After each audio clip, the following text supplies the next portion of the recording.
আলাইকুম ওয়া রাহমাতুল্লাহি ওয়া বারাকাতুহু। প্রত্যেকটা খামারির উচিত আসলে নিজের খামারের কাজ নিজে করা। না হলেও 50% এর উপরে প্রত্যেকটা খামারি যদি নিজের কাজ নিজে করতে পারে, তাহলে তার জন্য ফার্মিং করাটা অনেক সোজা হয়ে যায়। কারণ আপনি নিজের কাজ নিজে করার ভিতরে যে আনন্দটা পাবেন, ওই আনন্দটা আপনি অন্যান্য কোনো কাজে পাবেন না বা কোনো চাকরিতে পাবেন না। বিশেষ করে যারা আসলে এই কৃষিকাজ, এই ফার্মিং কাজটাকে যারা ছোট করে দেখেন, এটা আসলে ছোট করে দেখার কিছু নাই। কারণ এই কাজটার ভিতরে আমি অনেক আনন্দ খুঁজে পাই।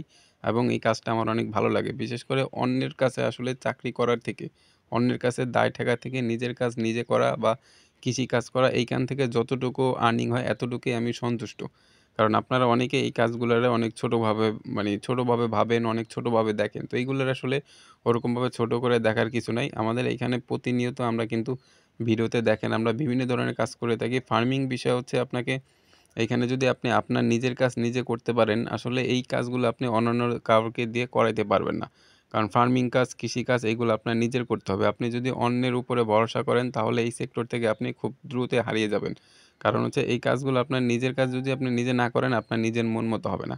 আর ফার্মিং এ আসলে এই যে দেখেন এই যে কাজগুলো এই যে আমি যে স্প্রে গুলো করতেছি এগুলো আসলে প্রতিদিন সকালবেলা ৩ বেলা যত ধরনের কাজ আছে এই কাজগুলো আজকে আমি আপনাদেরকে এই ভিডিওর মাধ্যমে তুলে ধরবো। কারণ হচ্ছে আমাদের এই ফার্মিং মুরগিগুলোকে ৩ বেলা খাবার দেওয়া, ৩ বেলা পানি দেওয়া এগুলা কিন্তু একটুখানি কাজ না, অনেক কষ্টের কাজ। ভিডিওতে আপনারা দেখেন যে এই জিনিসগুলা মাত্র ৩-৪ মিনিটের ভিডিও কিন্তু এই কাজগুলো আমাদেরকে সারাদিন করতে হয়। আমাদের কিন্তু ফার্মি মুরগির রুম আলাদা এবং আমাদের যে শৌখিন মুরগির রুম এই সম্পূর্ণ রুম কিন্তু আলাদা, আলাদা তৈরি করা। তো আমাদের কিন্তু প্রতিদিন সকালবেলা একটা করে কাজ করতে হয়। আর সবচাইতে বড় আমাদের এই ফার্মিং এ সবচাইতে কষ্টের কাজ হচ্ছে বা এই যে মুরগির খাবারের যে পানিটা, এই পানিটা ব্যবস্থা করা। কারণ আমাদের এখানে কোনো মোটর নাই। পানিগুলোর ব্যবস্থা আমাদের অন্য জায়গা থেকে করতে হয়। তো ৩ বেলা এদের পানি দেওয়া, খাবার দেওয়া, কোনো মুরগি অসুস্থ হইলে এইটা করা। আর দীর্ঘ ৩-৪ দিন আমি খামারে ছিলাম না। তো যার কারণে খামারে অনেক কাজ জমে আছে। এখানে বস্তাগুলা ভরা। এখানে হচ্ছে এই যে বস্তাগুলো দেখতেছেন, এগুলা হচ্ছে আমরা মুরগির লিটারের যে ধানের তুষ ব্যবহার করি, এই তুষ রাখা। কারণ এইগুলা হচ্ছে ৳১২ ৳১৩ কেজি কিনতে হয়। আগে ৳৪ ৳৫ কেজি কিনতে পাওয়া যেত। কিন্তু এবার যেহেতু আমাদের এখানে ধানের সিজন গেছে।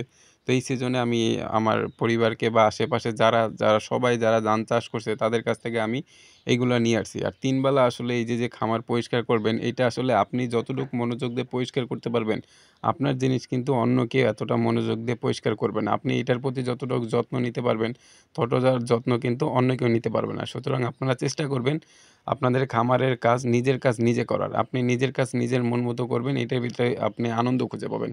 অন্যের চাকরি করে আপনি লাখ টাকা ইনকাম করা থেকে নিজে কৃষিকাজ করে বা ফার্মিং করে যেটা আর্ন করবেন, যদি ৳২ হয়, ৳২ হচ্ছে হালাল টাকা। আপনি এটার ভিতরে অন্যরকম একটা আনন্দ বা একটা শান্তি খুঁজে পাবেন। ওটা মূলত তৈরি করা অনেক প্রবাসী ভাইদেরকে সতর্ক করার জন্য। তারা কারণ কি হচ্ছে, তারা আমাদের ভিডিও দেখে অনেক আনন্দ পায়, অনেক উৎসাহিত পায়। এটা ভালো কথা। কিন্তু অনেক প্রবাসী আমাদের কাছে প্রশ্ন করে বা অনেকে আমাদের কাছে কল করে যে, "ভাই, আমি তো বিদেশে আছি, বাহিরে আছি অনেকদিন যাবত। তো বাড়িতে আমি আমার ওয়াইফ এবং আমার ছোট ভাই বা আমি একজন লোক রেখে এই ফার্মিং করতে চাই। তো আপনি কিভাবে শুরু করবেন?" তো তারা ১ম এই আসলে ৫০ পিস, ১০০ পিস, ২০০ পিস অনেকে দেখবেন যে ৫০০ পিস নিয়ে শুরু করে। তো তারা ভাবে কি যে আমরা যেরকম ভিডিওতে ৩-৪ মিনিট, ১০ মিনিট, ৮ মিনিটের ভিতরে সব তুলে ধরি, তারা মনে করে আসলে কাজটা এত ইজি, এত সহজ। কিন্তু আসলে কাজটা এত ইজি না।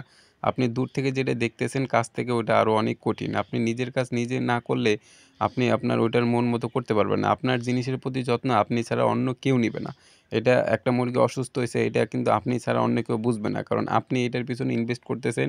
এটার পিছনে কিভাবে কি করতে হবে এগুলো হচ্ছে আপনি নিজে বুঝবেন। আপনার নিজে থাকতে হবে। তো আপনারা যারা ভাবতেছেন যে প্রবাসে বসে আসলে আপনারা বাহিরে দেশে এসে এরকম একটা কি করবেন? তো আমি বলব আপনারা আপনাদের সময় সুযোগ মতো আমি কখনোই আগের ভিডিওতেও বলছি আবারও বলতেছি যে আপনারা কেউ কখনো চাকরি বা আপনার পেশা ছেড়ে এই কাজে নিযুক্ত হবেন না।